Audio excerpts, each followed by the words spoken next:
Hello friends, Bannerghatta biological park போயிருக்கீங்களா? இந்த national பார்க்குக்குள்ளே jungle safari போனோம்னா காட்டுக்குள்ளே ஃப்ரீயாக சுற்றி திரியிற எல்லா விதமான வைல்ட் அனிமல்ஸையும் ரொம்பவுமே பக்கத்தில் கூட்டிகிட்டு போய் காட்டுவாங்க அப்படின்னு சொல்கிறாங்க. ஸோ அதெல்லாம் என்ன ஏதுங்கிறத நேர்லேயே போய் பார்த்து ஃபுல் டீட்டெயில்ஸும் தெரிஞ்சுக்கலாம் வாங்க. ஃபர்ஸ்ட் இந்த நேஷ்னல் பார்க் எங்கே இருக்குன்னு பார்த்தோம்னா கர்நாடகா மாநிலம் பெங்களூர் சிட்டி சென்டர்லேருந்து கிட்டத்தட்ட 22 கிலோமீட்டர் டிஸ்டன்ஸில் அணைக்கல் மலைத்தொடரில் தாங்க இந்த பன்னர்கட்டா நேஷ்னல் பார்க் அமைஞ்சிருக்கு. தமிழ்நாட்டிலிருந்து சொந்த வாகனங்களில் வர்றவங்க சேலம் ஹொசூர் வழியாக ஸ்ட்ரெயிட்டாகவே பன்னர்கட்டா நேஷ்னல் பார்க்கை ரீச் பண்ணிடலாம். சேலத்திலிருந்து இந்த நேஷ்னல் பார்க் வரைக்கும் உள்ள டிஸ்டன்ஸ் மட்டுமே பார்த்தோம்னா கிட்டத்தட்ட 188 கிலோமீட்டர்ஸ் வருது.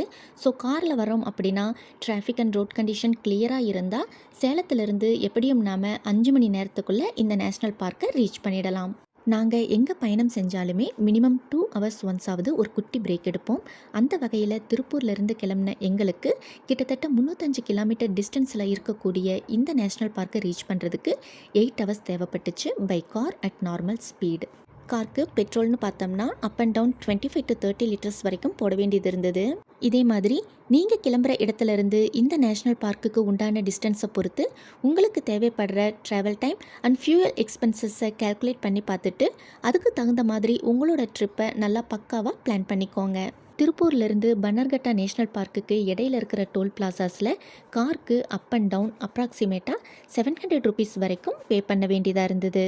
தமிழ்நாட்டிலேருந்து கால் டாக்ஸி பிடிச்சு வர மாதிரி இருந்ததுன்னா கர்நாடகா பார்டரில் இன்டர்ஸ்டேட் பெர்மிட் சார்ஜுன்னு நாம் எடுத்துருக்கிற வாகனம் மற்றும் கர்நாடகாக்குள்ளே எத்தனை நாளைக்கு இருக்க போகிறோம் அப்படிங்கிறத பொறுத்து ஒரு நாளைக்கு 300லேருந்து 500 ரூபாய் வரைக்கும் எக்ஸ்ட்ராவாக பே பண்ண வேண்டியது இருக்கும். பொது போக்குவரத்துன்னு பார்த்தோம்னா தமிழ்நாட்டிலேருந்து பெங்களூருக்கு பஸ் அண்ட் ட்ரெயின் ஃபெசிலிட்டி மட்டும் இல்லை, சென்னை, திருச்சி, கோயம்புத்தூர் போன்ற பெருநகரங்கள்லேருந்து ஃப்ளைட் ஃபெசிலிட்டியும் அவைலபிளாக இருக்குது. ஸோ நமக்கு எது கம்ஃபர்டபுளாக இருக்கோ அந்த டிரான்ஸ்போர்ட்டையே நாம் யூஸ் பண்ணிக்கலாம். பொது போக்குவரத்து மூலமாக ஒன்ஸ் நாம் பெங்களூர் சிட்டி ரீச் பண்ணதுக்கப்புறம் பெங்களூரில் இருக்கிற முக்கியமான இடங்கள் எல்லாத்தையுமே சுற்றி பார்க்குறதுக்கு தகுந்த மாதிரி கால் டாக்ஸி கூட புக் பண்ணிக்கலாம். இல்லை இந்த பன்னர்கட்டா நேஷ்னல் பார்க் மட்டும் போனால் போதும் அப்படின்னு நினச்சோம்னா Attibele, Bommasandra, city market, Shivaji Nagar, Majestic or Kempegowda போன்ற நியரஸ்ட் பஸ் ஸ்டேஷன்ஸ்லேருந்து ஃப்ரீக்வெண்ட் டவுன் பஸ் ஃபெசிலிட்டியும் அவைலபிளாக இருக்குது. பெங்களூர்னாலே டிராஃபிக் பற்றி சொல்லவே வேண்டியதில்லை, ரொம்பவுமே அதிகமாக தான் இருக்குது. இங்கே பிரதான சாலைகள் தவிர்த்து ஊருக்குள்ளே போகிற சின்ன சின்ன சாலைகள் எல்லாமே மேக்ஸிமம் பார்த்தோம்னா குறுகலாகவும் நெரிசலாகவும் தான் இருக்குது. இதுதான் மெயின் என்ட்ரன்ஸ். உள்ளே என்ட்ரானனையுமே ரைட் சைடில் பஸ் ஸ்டாண்ட், அப்படியே கொஞ்சம் தூரம் ஸ்ட்ரைட்டாக போனோம்னா இந்த கார் பார்க்கிங் என்ட்ரன்ஸ் வரும். இங்கே நமக்கு பார்க்கிங் சார்ஜாக 2 வீலர்ஸ்க்கு 30 ருபீஸும் 4 வீலர்ஸ்க்கு 50 ருபீஸும் சார்ஜ் பண்ணுறாங்க. நல்ல ஒரு ஸ்பேஷியஸான பார்க்கிங் ஃபெசிலிட்டி அமைச்சு கொடுத்துருக்காங்க. ஸோ இங்கே நாம் காரை சேஃபாக பார்க் பண்ணிவிட்டு இறங்கி போகலாம். நாம் கொஞ்சம் ஏர்லியராக வந்திருக்கிறதால பார்க்கிங் ஸ்பேஸ் நமக்கு ஃப்ரண்ட்லேயே கிடச்சிருக்கு. இந்த பார்க்கோட டைமிங்ஸ்னு பார்த்தோம்னா செவ்வாய்க்கிழமை தவிர்த்து மற்ற வார நாட்களில் காலை 9:30 மணி முதல் மாலை 5 மணி வரைக்கும் விசிட்டர்ஸை அலோவ் பண்ணுறாங்க. Tuesday is a holiday. So செவ்வாய்க்கிழமைகளில் மட்டும் இங்கே வர்றதை அவாய்ட் பண்ணிடுங்க. ஏன்னா அந்த அன்னைக்கு பார்க் ஓப்பனில் இருக்காது, க்ளோஸ்டாக தான் இருக்கும். வண்டியை பார்க் பண்ணிவிட்டு இந்த கேட் வழியாக உள்ளே வந்தோம்னா ரைட் சைடில் தான் பஸ் ஸ்டாண்ட் இருக்குது. ஸோ பஸ்ஸில் வந்தோம்னா இங்கே தான் நம்மளை ட்ராப் பண்ணுவாங்க. இங்கிருந்து கிட்டத்தட்ட ஒரு 200 மீட்டர்ஸில் இந்த நேஷ்னல் பார்க்கோட என்ட்ரன்ஸை நாம் ரீச் பண்ணிடலாம். இதுக்கு இடையில் பார்த்தோம்னா ஒரு சில ஹோட்டல்ஸ், பேக்கரிஸ், பேத் அண்ட் டாய்லெட் ஃபெசிலிட்டின்னு பொதுவாக ஒரு பஸ் ஸ்டாண்டை சுற்றி என்ன மாதிரியான ஃபெசிலிட்டிஸ் எல்லாம் இருக்குமோ அது எல்லாமே இங்கேயும் இருக்குது. நாங்கள் டிக்கெட்ஸ் எதுவுமே ஆன்லைனில் புக் பண்ணிவிட்டு வரலை, இப்போ தான் எடுக்க போகிறோம். சப்போஸ் நீங்கள் ஆன்லைன்லேயே டிக்கெட்ஸ் எல்லாம் புக் பண்ணிவிட்டு வரலாம்னு நினச்சிங்கன்னா அதுக்கான வெப்சைட் அட்ரஸ் டிஸ்பிளேயில் கொடுக்குறோம், நோட் பண்ணிக்கோங்க. சீசன் டைம் அண்டு ஹாலிடேஸில் வரீங்க அப்படின்னா ஆன்லைன்லேயே புக் பண்ணிவிட்டு வரது தான் பெஸ்ட். சப்போஸ் நீங்கள் முந்தின நாள் நைட்டே இங்கே வந்து இங்கே பக்கத்தில் எங்கேயாவது ஹோட்டல்ஸில் ரூம்ஸ் புக் பண்ணி ஸ்டே பண்ணுறீங்க அப்படின்னா இங்கே இருக்கிற ஹோட்டல்ஸில் மேக்ஸிமம் பார்த்தோம்னா அவங்களே கூட நமக்கு இங்கே பார்க்கில் தேவைப்படுற எல்லா விதமான டிக்கெட்ஸையும் ஆன்லைன்லேயே புக் பண்ணி கொடுத்துட்டு இருக்காங்க, அதுவும் ஆஃபர் ப்ரைஸில். ஸோ இந்த ஒரு ஆப்ஷன் யூஸ் பண்ணி கூட நாம் ஆன்லைன் டிக்கெட்ஸ் புக் பண்ணிக்கலாம். எந்த ஒரு லக்கேஜுமே உள்ளே எடுத்துகிட்டு போகிறதுக்கு அலோவ் பண்ண மாட்டாங்க. வெளியே லாக்கர் ஃபெசிலிட்டி கொடுத்துருக்காங்க, தேவைப்படுறவங்க யூஸ் பண்ணிக்கலாம். அதே மாதிரி எந்த ஒரு பிளாஸ்டிக் பொருளையோ இல்லை உணவுப் பொருளையோ உள்ளே எடுத்துகிட்டு போகிறதுக்கு அனுமதி கிடையாது. பட் நமக்கு தண்ணீர் அவசியம் இல்லையா, ஸோ வாட்டர் பாட்டில்ஸ் மட்டும் உள்ளே எடுத்துகிட்டு போகிறதுக்கு அலோவ் பண்ணுறாங்க. அதுலேயுமே பார்த்தோம்னா முடிஞ்ச வரைக்கும் பிளாஸ்டிக் வாட்டர் பாட்டில்ஸை அவாய்ட் பண்ண சொல்கிறாங்க. இங்கே உள்ள என்னென்ன இருக்குன்னு பார்த்தோம்னா safari, zoo, butterfly park and boating இதெல்லாம் தான் இருக்குது. இதுக்கு எல்லாமே நாம் தனித்தனி டிக்கெட்ஸாகவும் எடுத்துக்கலாம், இல்லை காம்போ டிக்கெட்ஸ் கூட எடுத்துக்கலாம். டிக்கெட் எடுத்துகிட்டு உள்ளே போகிறதுக்கு 2 என்ட்ரன்ஸ் இருக்குது. ரைட்டில் பார்த்தோம்னா ஜூக்கு போகிறதுக்கான என்ட்ரன்ஸ் அண்ட் லெஃப்ட்டில் பார்த்தோம்னா சஃபாரிக்கு போகிறதுக்கான என்ட்ரன்ஸ். ஜூ அண்ட் சஃபாரி போகிறதுக்கான காம்போ டிக்கெட் தான் நாம் இப்போ எடுத்திருக்கோம். இதில் ஃபஸ்ட்டு நாம் சஃபாரி தான் போக போகிறோம். ஸோ வாங்க போகலாம். இங்கே டிக்கெட் ப்ரைஸஸ் பார்த்தோம்னா வீக் டேஸில் ஒரு மாதிரியும் வீக்கெண்ட்ஸ் அண்ட் ஹாலிடேஸில் ஒரு மாதிரியும் சார்ஜ் பண்ணுறாங்க. அதையெல்லாம் டீட்டெயில்டாக அப்படியே டிஸ்பிளேயில் கொடுக்குறோம். தேவைப்படுறவங்க நோட் பண்ணிக்கோங்க. இங்கே சஃபாரி போகணும்னு ஆசைப்படுறவங்க முடிஞ்ச அளவுக்கு மார்னிங் இல்லைன்னா ஈவினிங் டைமில் புக் பண்ண பாருங்கள். ஏன்னா அந்த டைமில் போகும்போது தான் அனிமல்ஸ் எல்லாத்தையுமே நல்லா ஆக்டிவாக பார்க்க முடியும்னு சொல்கிறாங்க. Safari timings 10 AM to 4:30 PM. So கரெக்டாக 10 மணிக்கு ஃபஸ்ட்டு சஃபாரி ஸ்டார்ட் பண்ணுறாங்க.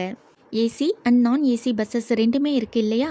ஸோ நமக்கான பஸ் வர வரைக்கும் ஏசி பஸ் புக் பண்ணவங்க ஒரு பக்கமும் நான் ஏசி பஸ் புக் பண்ணவங்க இன்னொரு பக்கமும் வெயிட் பண்ணுற மாதிரி அரேஞ்ச் பண்ணியிருக்காங்க.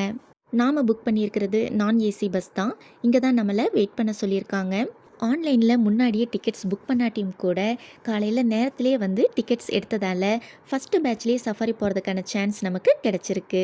ஏன்னா இங்கே பஸ்க்கான வெயிட்டிங் டைம் பார்த்தோம்னா மினிமம் 30 மினிட்ஸ்லேருந்து 1 hour வரைக்கும் கூட ஆகும்னு சொல்கிறாங்க. ஸோ முடிஞ்ச வரைக்கும் ஃபஸ்ட்டு சஃபாரி போயிட்டு வந்துட்டு அதுக்கப்புறம் மற்றதெல்லாம் பார்க்க ட்ரை பண்ணுங்கள். இல்லைன்னா போக போக கூட்டம் அதிகமாக இருக்கும். அதுக்கு தகுந்த மாதிரி பஸ்க்கான வெயிட்டிங் டைமும் அதிகமாகும். நமக்கான பஸ் வந்துருச்சு. எல்லா விதமான அனிமல்ஸையும் பக்கத்திலே போய் பார்க்க போகிறோம் அப்படிங்கிற ஒரு த்ரில்லிங் எக்ஸ்பீரியன்ஸை எதிர்பார்த்து எல்லாருமே பஸ்ஸில் ஏறிட்டு இருக்கோம். இந்த பஸ்ஸை பொறுத்த வரைக்கும் எந்த சீட்டில் உட்காரலாம்னு நம்மளால் சூஸ் பண்ண முடியாது. ஏன்னா அவங்க சொல்கிற சீட்டில் தான் நாம் உட்கார முடியும். இங்கே பார்த்தோம்னா அடுத்தடுத்த சஃபாரிக்கான பஸ்ஸஸ் லைனாக வெயிட்டிங்கில் இருக்குது. ஸோ கூட்டம் வர வர எல்லா பஸ்ஸஸுமே 1 by 1 ஃபில் ஆகிடும். நம்மளோட சஃபாரி ஸ்டார்ட் ஆகிடுச்சு. ஸ்டார்டிங்லேருந்தே பார்த்தோம்னா நல்ல ஒரு பெரிய காட்டுக்குள்ளே போகிற மாதிரி தான் இருக்குது. ஸோ உண்மையிலேயே இந்த சஃபாரி செம த்ரில்லிங்காக இருக்கும்னு தான் எதிர்பார்க்குறோம். இந்த சஃபாரி பார்த்தோம்னா ஒரு 45 மினிட்ஸ் வரைக்கும் இருக்கும். எல்லா அனிமல்ஸையும் முடிஞ்ச வரைக்கும் கவர் பண்ண பார்க்குறோம். ஸோ நீங்களும் வீடியோவில் அதையெல்லாம் அப்படியே தொடர்ந்து பாருங்கள். போக போக பார்த்தோம்னா சத்தம் போடாதீங்க, கையெல்லாம் வெளியில் நீட்டிடாதீங்க. இந்த மாதிரி ஒரு சில பாதுகாப்பு இன்ஸ்ட்ரக்ஷன்ஸ் கொடுத்துட்டே இருக்காங்க.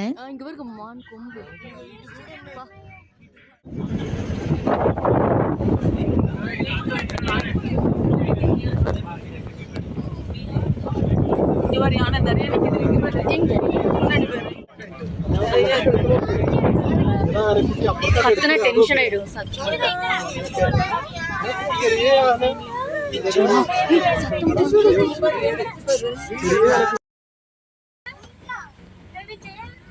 కుట్టింగ్లోనే ఫ్యామిలీ పట్టుకో ఇప్పుడు పట్టుకోవద్దు ఇప్పుడు కాదు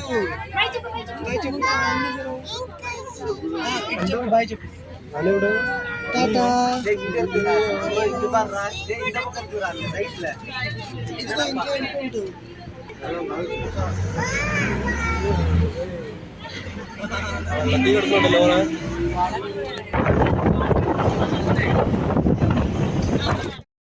பெரிய பரப்பளவில் பறந்து விரிந்து கிடக்கிற இந்த காட்டுப்பகுதிக்குள்ளே ஒவ்வொரு அனிமல்ஸ்க்கும் ஒவ்வொரு ஜோன்னு தனித்தனியாக தான் பிரித்து வச்சுருக்காங்க.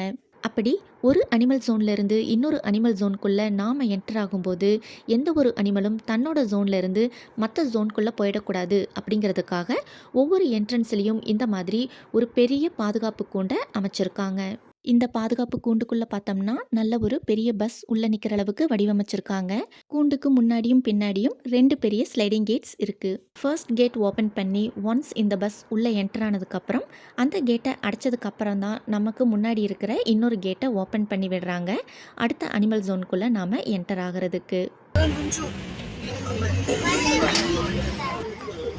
இங்கே ஓப்பன் அங்கே ஒன்று ஓப்பன் பண்ணி இங்கே நமக்கு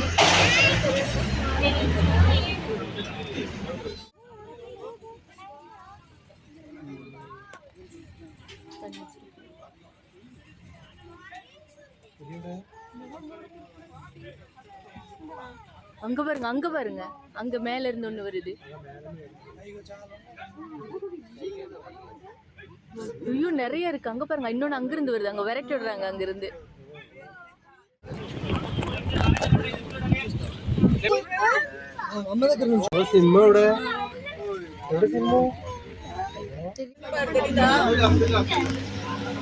இங்க பாருங்க இங்க ரோட்லயே படுத்துருக்குது இங்க ஏதா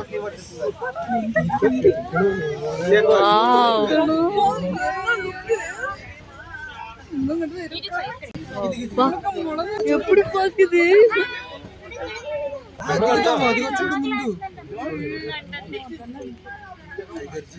தெரியுதா ஜூம் பண்ணிக்கேன்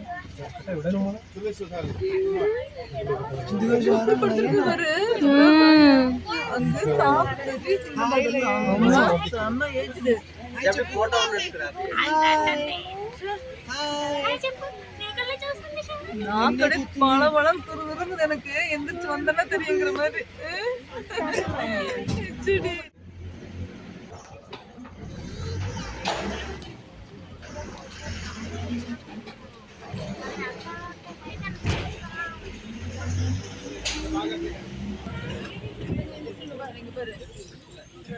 எங்க ரோடு கிராஸ் பண்ணி போதா இந்த அனிமல்ஸ் எல்லாமே ஜூவில் கூண்டுக்குள்ளே அடைச்சி வச்சு பார்த்துருப்போம். பட் இங்கே பார்த்தோம்னா நாம தான் கூண்டு மாதிரி ஒரு வண்டியில் வந்து சுற்றி பார்த்துட்டு இருக்கோம். பட் அவங்க எல்லாமே அவங்களோட உலகத்தில் அவங்க பாட்டுக்கு ஃப்ரீயாக சுற்றிட்டு இருக்காங்க. நம்மளை யாருமே கண்டுக்கிற மாதிரி தெரியலை. இந்த ஒரு எக்ஸ்பீரியன்ஸ் கூட செம்ம மாசாக இருக்குது. இந்த நேஷ்னல் பார்க் பார்த்தோம்னா ஹொசூர்லேருந்து கிட்டத்தட்ட 43 கிலோமீட்டர்ஸில் தான் இருக்குது. ஸோ நீங்கள் ஹொசூர் இல்லைன்னா பெங்களூர் பக்கம் வந்தீங்கன்னா கண்டிப்பாக இந்த ஒரு மாஸ் எக்ஸ்பீரியன்ஸை மிஸ் பண்ணிடாதீங்க. நான் ஏசி பஸ்ஸில் ஒரு பெரிய டிஸ்அட்வான்டேஜ் என்னன்னு பார்த்தோம்னா விண்டோஸ் ஃபுல்லாகவே கிரில்ஸ் போட்டிருக்காங்க. ஸோ விண்டோவில் இருக்கிற ஒரு சின்ன ஹோல் வழியாக தான் வெளியில் இருக்கிற அனிமல்ஸை கிளியராக பார்க்கவோ இல்லை வீடியோஸ் எடுக்கவோ முடியுது.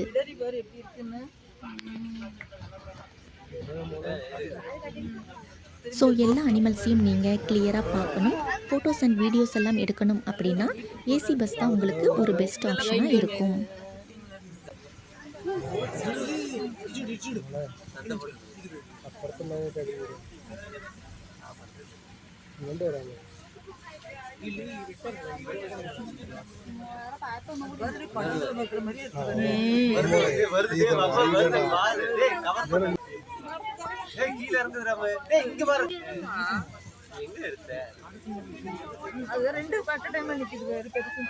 சண்டை போட்டுக்குங்க.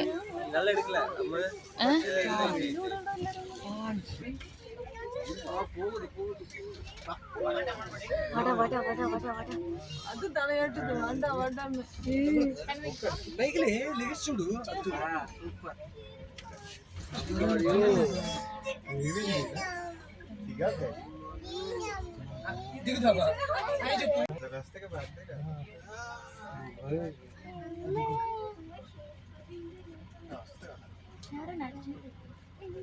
வண்டிக்கு பின்னாடி வந்துருச்சு.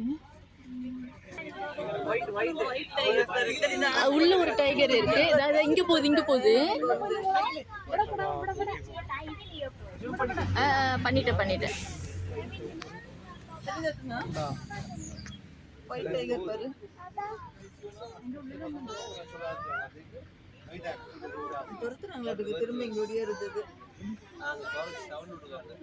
இதுக்கு முன்னாடி ஜங்கல் சஃபாரின்னு பார்த்தோம்னா முதுமலை ஃபாரஸ்ட்டில் போயிருக்கோம். பட் அங்கே வந்து நமக்கு லக் இருந்தால் மட்டும்தான் யானைகளையே பார்க்க முடியும். இங்கே வந்து எல்லா அனிமல்ஸையும் மிஸ் பண்ணாமல் பார்க்க முடியுது, அதுவும் இவ்வளோ பக்கத்தில். இந்த ஒரு விஷயத்தை வச்சு பார்க்கும்போது இங்கே நாம் கொடுக்குற பணத்துக்கு இந்த சஃபாரி கண்டிப்பாக ஒர்த்துனதாங்க தோணுது. பட் ஒரு சில ஜோன்ஸ் பார்த்தோம்னா ஓப்பன் பண்ணலை, ஸோ உள்ளே போக முடியாமல் திரும்பிட்டாங்க. இன்னுமே பார்த்தோம்னா கரடியெல்லாம் கூட இருக்குன்னு சொன்னாங்க, பட் அந்த ஜோன்ஸ்குள்ளே எல்லாம் போகலை. ஸோ 45 மினிட்ஸ் வரைக்கும் வரக்கூடிய இந்த சஃபாரியை நமக்கு பார்த்தோம்னா 30 மினிட்ஸில் முடிச்சு கொண்டு வந்து இறக்கி விட்டுட்டாங்க. இந்த ஒன்று தான் நமக்கு கொஞ்சம் ஏமாற்றமாக இருந்தது இந்த சஃபாரியை பொறுத்த வரைக்கும். மற்றபடி பார்த்தோம்னா இந்த பஸ்ஸில் வந்த எல்லாருமே, அதாவது குழந்தைங்கள்லேருந்து பெரியவங்க வரைக்கும் இங்கே இருக்கிற எல்லா அனிமல்ஸையுமே கை கெட்டுற தூரத்தில் பார்த்த சந்தோஷத்தில் இந்த சஃபாரியை ரொம்பவுமே நல்லா என்ஜாய் பண்ணணும். தமிழ்நாட்டிலேருந்து இந்த நேஷ்னல் பார்க்குக்கு ஃபர்ஸ்ட் டைம் வரப்போகிறவங்களுக்கு நம்மளோட இந்த வீடியோ கொஞ்சமாவது யூஸ்ஃபுல்லாக இருக்கும்னு நம்புகிறோம். நீங்கள் இப்போ தான் நம்ம சேனலுக்கு ஃபர்ஸ்ட் டைம் புதுசாக வந்திருக்கீங்க அப்படின்னா நம்ம சேனலில் இருக்கிற மற்ற வீடியோஸும் பாருங்கள். பார்த்ததுக்கப்புறம் நம்மளோட வீடியோஸ் அந்தந்த இடங்களுக்கு போகிறவங்களுக்கு கொஞ்சமாவது யூஸ்ஃபுல்லாக இருக்கும் அப்படின்னு உங்களுக்கு தோணுச்சுன்னா லைக் பண்ணுங்கள், ஷேர் பண்ணுங்கள். மறக்காமல் நம்ம சேனலுக்கு சப்ஸ்கிரைப் பண்ணி பெல் பட்டனையும் கிளிக் பண்ணி வச்சுக்கோங்க. அப்போ தான் அடுத்தடுத்து வரப்போகிற நம்மளோட ட்ராவல் பிளாக்ஸ் உடனுக்குடனே உங்களுக்கு நோட்டிஃபிகேஷனில் வரும். ஓகே ஃப்ரெண்ட்ஸ், இந்த வீடியோவோட கன்டினியூவேஷனை அடுத்த வீடியோவில் பார்க்கலாம். பட் அதுக்கு முன்னாடி இது வரைக்கும் நம்ம சேனலுக்கு சப்ஸ்கிரைப் பண்ணியிருக்கிற உங்கள் ஒவ்வொருத்தருக்கும் எங்களுடைய மனமார்ந்த நன்றிகளை சொல்லி